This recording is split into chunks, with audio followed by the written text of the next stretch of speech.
What's good, everybody? Welcome back to the channel. Today I just wanted to do a quick video just giving you guys a couple tips on anime figure collecting.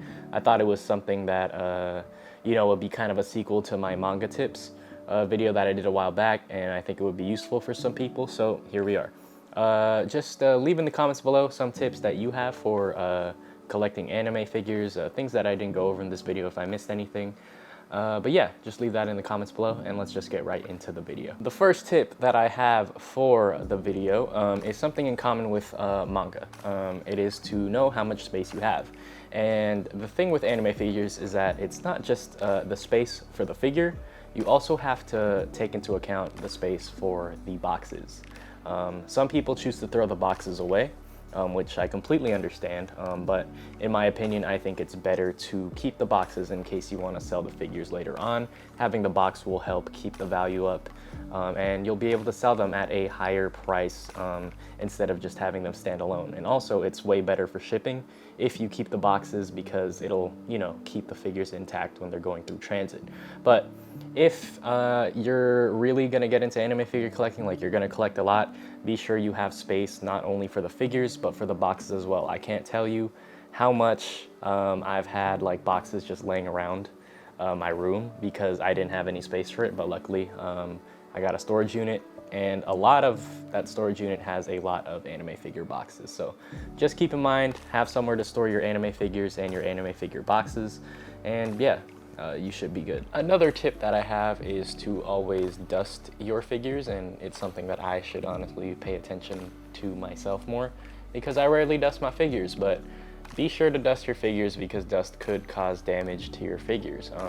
Once long time dust sticks to the figures, it's very hard to take off, and it'll take something like a wet wipe, which is something you might not want with your figures because on the off chance it could cause paint smearing or paint transfer, that would be a terrible thing. So the thing to do is to get rid of dust early, set a cleaning schedule for your figures. I know if you're collecting a lot, it could end up being pretty time consuming, but it is what it is when you get into the hobby like this and you get in, really deep. One thing that I would recommend is purchasing not paint brushes, but makeup brushes on Amazon. They're probably like $1 to $3 depending on the brush. I would buy a bigger one just for general cleaning, like dusting off the top of the head or dusting off the base. And then, also get a smaller one, which is better for getting through those, small crevices that are in some of the more intricate figures, or even like more basic figures. They have like small crevices that need to be cleaned out. So that's very good and very useful for that. Aside from those brushes, another thing that I would recommend is this right here, canned air. It's very useful for getting dust off in those small crevices and just in general. But if you want to save money and not buy so many cans of air, I would highly recommend investing into an electric air duster. They're on Amazon. I think they're for like $30 to $50 depending on which one you buy, but those are very useful.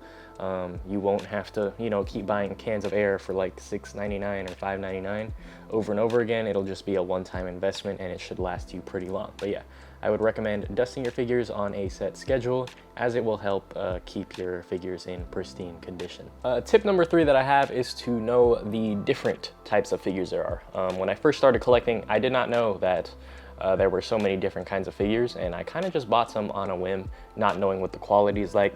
What I'm trying to say is there are things such as prize figures, which are cheaper but lower quality. So you can get a, I guess, higher quantity of figures if you're tight on a budget if you buy prize figures. However, there are also scale figures, which are, the top of the line figures, but they cost a lot more, but they're much higher quality than prize figures.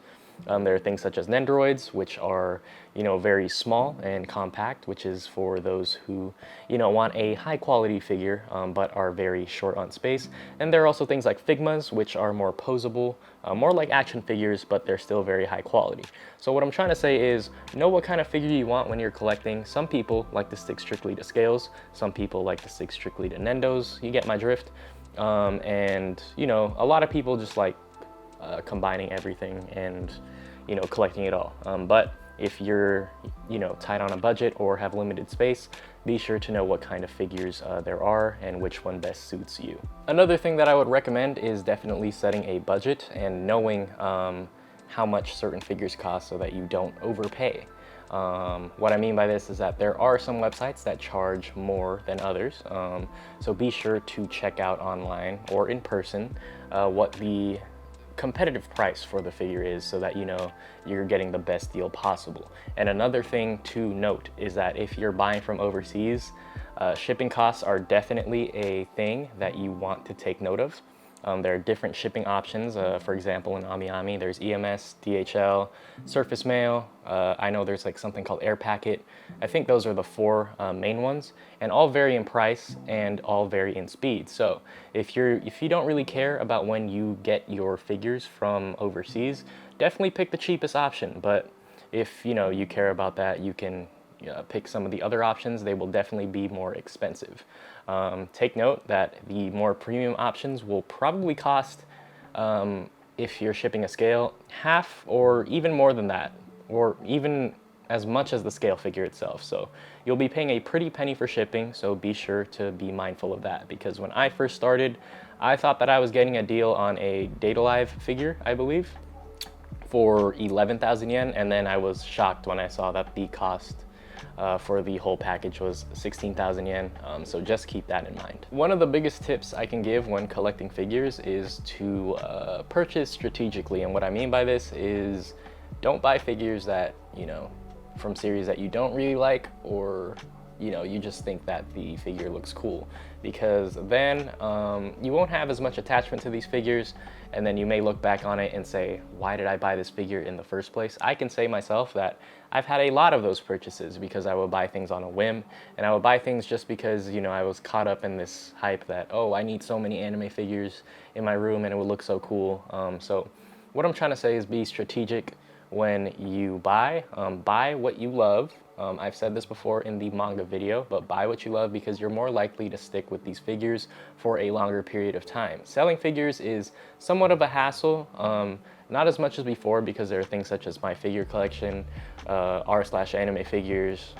You can even sell on eBay, Mercari, all of that, but going through the trouble of that is kind of like tedious, and I've gone through it myself, so I have some experience when it comes to that. I'm not a fan of selling figures. I kind of hate the process and hate all the packing and stuff.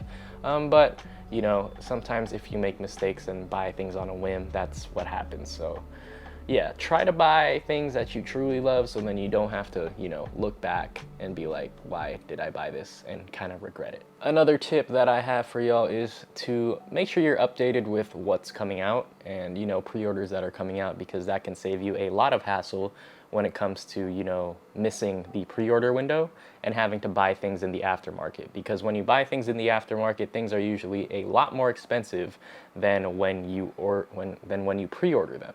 The thing is, when you pre-order, you actually get a small discount from sites like AmiAmi. They give you like a 3,000, 5,000 yen discount on certain figures. You always get some sort of small discount by pre-ordering, so that's saving you money. And then it's also saving you the time and hassle and stress of, scrambling to try and find a pre-order for this figure that you wanted that you just figured out. One of the ways that you can do this is by following certain pages on sites like Twitter or My Figure Collection. On Twitter, it's like following the manufacturers like Good Smile Company, Kotobukiya, Aniplex, AmiAmi.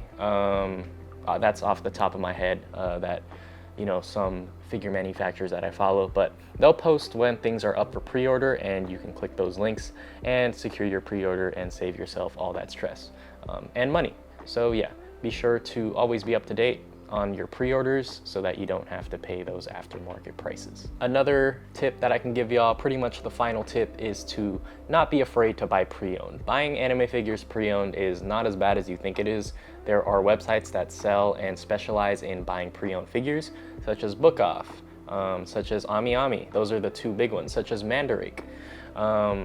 I buy figures from there pre-owned all the time, and that's because if I personally miss the pre-order window and I want to find a figure that I really want, buying pre-owned will give you a discount on that if the figure is, very slightly damaged. AmiAmi has this thing where they say the condition is B, but it's pretty much perfect condition. So don't be afraid to buy pre-owned, because you can save yourself a lot of money. You can save yourself, the hassle of trying to find one a figure that you really want for brand new. And yeah, the main thing is that you'll save a lot of money buying pre-owned. And when you buy from reputable pre-owned sites, the description is very accurate. They provide pictures for you, so you'll see what you're getting. And honestly, pre-owned is the way to go for me. A lot of my collection is pre-owned, or a good majority of it. And I don't regret it. I've saved a bunch of money on this very expensive hobby. And then a quick bonus tip is kind of common sense, but be sure you buy from reputable sites. If you see something for a price that, you know, looks too good to be true, like a scale figure, a bunny scale figure for $40 that comes from China, it's probably fake. So be sure to be on the lookout for sites like that. Be sure to buy from reputable sources and, you know, from the manufacturer themselves, or places like AmiAmi, Tokyo, Takumode, Mandarake, Book Off, things like that. Be sure to buy from sites like those and do your research before you purchase so that you don't buy fake figures. That pretty much does it for this video. If you enjoyed it or found anything useful, don't forget to leave a like, comment down below some tips that you have for manga collectors, or not manga collectors, anime figure collectors, because, you know, it's always good to have more tips in the comments below. So leave those down below. And yeah, appreciate you watching the video and coming back to the channel as always. And I will see you in the next video. Peace.